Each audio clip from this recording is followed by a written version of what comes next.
Good morning, students. Today we are doing the objective type questions for class 10th of chapter 1st, The Rise of Nationalism in Europe. And the first section of the objective type question is MCQs, multiple choice question. So the question number 1 is, which of the following is not true with reference to Napoleon? So there are 4 options given and one is not true regarding the Napoleon Bonaparte. Napoleon Bonaparte became the Emperor of France in 1804 after destroying democracy. So the first option is he introduced Napoleonic Code. Yes, it is true that he introduced Civil Code of 1804 and it was introduced by Napoleon. That's the reason that it was known as Napoleonic Code. Second, he promoted democracy in France. ये आपका गलत हो जाएगा क्योंकि he destroyed democracy in France because he destroyed the democratic setup from France. So the answer is B. Next question is, when France sneezes, the rest of Europe catches cold. Who said these words? Answer is Duke Metternich. Who was Duke Metternich? He was the Austrian Chancellor who was headed the Vienna Treaty of Vienna in 1815. Next question is, which one of the following is true regarding how the new artist depicted liberty during the French Revolution? तो इसका answer क्या होगा? As a female figure with the torch of enlightenment is one hand and the charter of rights of man in the other hand. So here the writer is talking about Frederic Soreau, who was a French artist, prepared a volume of 4 series prints in 1848. So in that time the poet and the artist, they represented liberty as the female figure, like Germania in Germany, Marion in France, and Bharat Mata also in our country India. Next question, question number 4. In which year the Vienna Congress held? So Vienna Congress was held in 1815 after the defeat of Napoleon Bonaparte at the Battle of Waterloo. Battle of Waterloo में किसकी हार हो जाती है? Napoleon Bonaparte was defeated at the Battle of Waterloo, and after that a treaty was signed that was known as the Vienna Treaty or the Treaty of Vienna. Next question is, which of the following statements is true regarding Jolivarian? So Jolivarian के बारे में मैं आपको बताना चाहता हूँ that it was a custom union which was set up in 1834. 1834 में ये कस्टम यूनियन थी जो जिसका नाम क्या था? जोलिवेरियन. तो इसमें क्वेश्चन में क्या पूछा गया है कि इनमें से 4 स्टेटमेंट में से कौन सा इसके बारे में सही है? तो इसके बारे में जो सही था, it was created to abolish tariff barrier. इसका जो निर्माण हुआ था वो टैरिफ बैरियर को हटाने के लिए हुआ था, और इसने नंबर ऑफ करेंसी जो 30 से ज़्यादा थी उनको घटाकर कितना कर दिया था? 2 कर दिया गया था. नेक्स्ट आपका सेक्शन है सेक्शन बी. ये रिलेटेड है असर्शन और रीजन से. फर्स्ट जो क्वेश्चन बनता है, assertion. In 1815 representatives of the European powers Britain, Russia, Persia and Austria met at Vienna. ये जो 4 नेशंस हैं जो यहाँ पर दिए गए हैं, ब्रिटेन है, रशिया है, पर्सिया और ऑस्ट्रिया, इन्होंने कंबाइनली डिफीट किसको किया था? आपके नेपोलियन बोनापार्टे को वाटरलू के युद्ध के अंदर क्या किया था? डिफीट किया था. रीजन क्या है? The European powers met to draw up a settlement for Europe. So इसमें आएगा both A and R right, and R is the correct explanation of A. After the defeat of Napoleon Bonaparte, these victorious nations they met or they get together at the Vienna, which was the capital of Austria, and Duke Metternich headed the Vienna Congress. Question number 2. Conservative regimes set up in 1815 were democratic. Sorry, ये wrong है आपका. Democratic नहीं था, वो autocratic था. And they did not tolerate criticism and dissent. ये बिल्कुल सही है. तो A is false and R is true. Next आपका है, most conservatives propose a return to the society of pre-revolutionary days. जितने भी कंजर्वेटिव्स थे उन्होंने प्रपोज किया कि हम क्या करना चाहेंगे, प्री रिवोल्यूशनरी डेज के जो आपके पहले के दिन हैं उनके अंदर हम सोसाइटी को ले जाना चाहेंगे. Reason, conservatives believe that establish traditional institution of state and society like the monarchy, like the church, social hierarchies, property and the family should be preserved. तो इसमें आ जाएगा both A and R right, but R is not the correct explanation of A. Next जो assertion है, the most serious source of nationalist tension in Europe after 1871 was the Balkans. आपका assertion बिल्कुल सही है, क्योंकि 1871 के अंदर उसके बाद में जो बल्कान रीजन था वो सबसे ज़्यादा तनाव वाला क्या था, एक एरिया था, एक रीजन था। Reason, the spread of the ideas of romantic nationalism together with the disintegration of Ottoman Empire made this region very explosive. So both A and R right and R is the correct explanation of A. Next आपका section C है, arrange the following in correct sequence. So इसमें imperialism, French Revolution and unification of Germany. तो सबसे पहले आपका French revolution आ जाएगा 1789 में जो हुआ था 14 जुलाई 1789। उसके बाद 1871 में आपका यूनिफिकेशन ऑफ जर्मनी आ जाएगा एंड आफ्टर देन इम्पेरियलिज्म।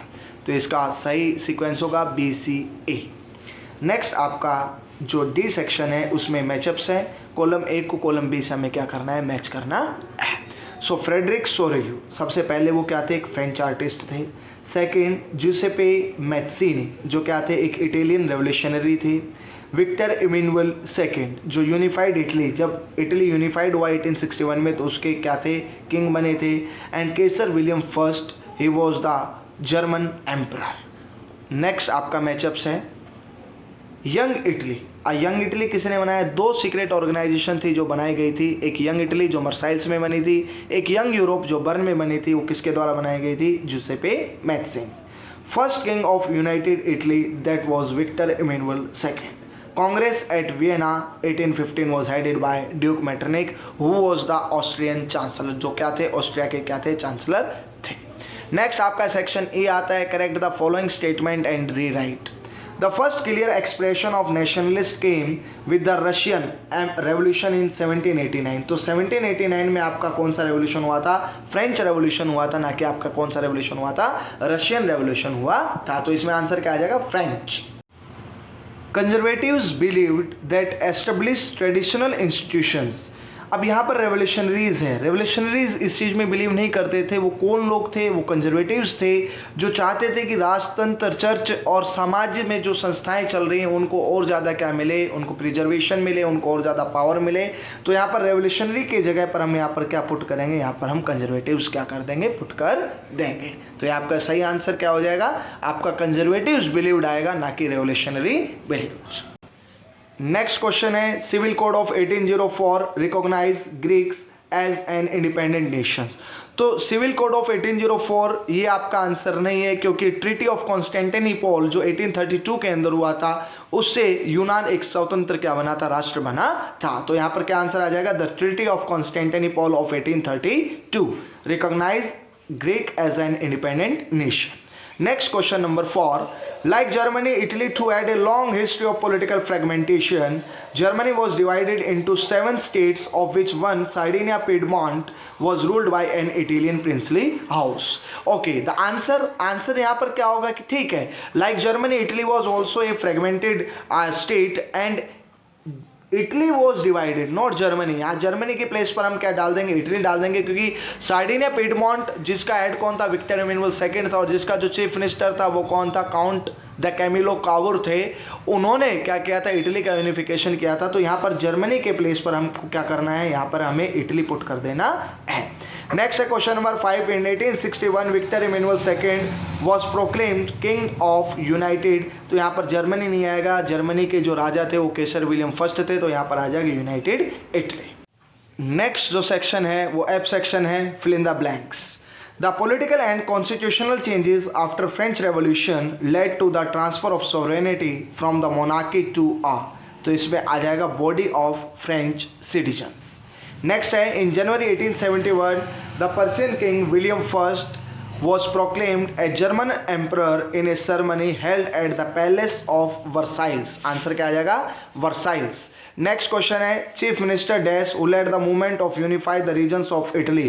तो इसमें आ जाएगा कावुर, काउंट कावुर या काउंट दे कैमिलो कावुर या कावुर। नेक्स्ट आपका क्वेश्चन है question number 4, through a tactful diplomatic alliance with France engineer by Cavour Sardinia Piedmont succeeded in defeating the Austrian forces in 1859। अब France की सेनाओं के साथ, फ्रांस के राजा के साथ एक टैक्टफुल अलायंस किया, किसने किया? काउंट दे कैमिलो कावूर ने किया, और ऑस्ट्रियन फोर्सेज को 1859 में कहाँ से भगा दिया? इटली से क्या कर दिया? डिफीट करके भगा दिया। नेक्स्ट है question number 5, nationalism align with, तो इंपेरियलिज्म आ जाएगा, led Europe to disaster in 1914। अब 1914 में आपको पता है कि फर्स्ट वर्ल्ड वॉर लड़ा गया था।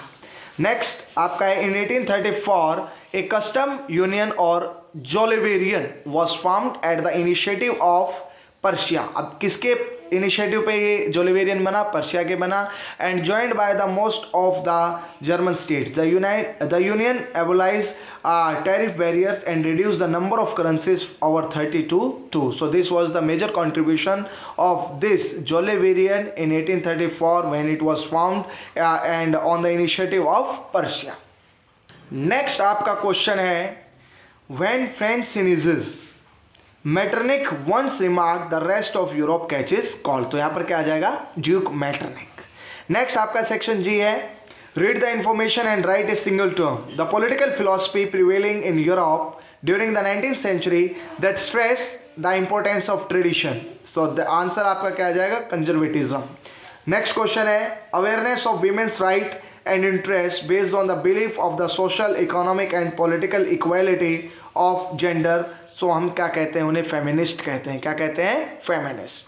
नेक्स्ट क्वेश्चन है when an abstract idea for instance greed envy freedom liberty is express through a person और अ थिंग, तो उसे हम कहते हैं एलिगोरी। क्या कहते हैं? एलिगोरी। नेक्स्ट क्वेश्चन है आपका जो एच सेक्शन है, very short type question answer है what was the major changes that occurred in the political and constitutional scenario due to French Revolution in Europe.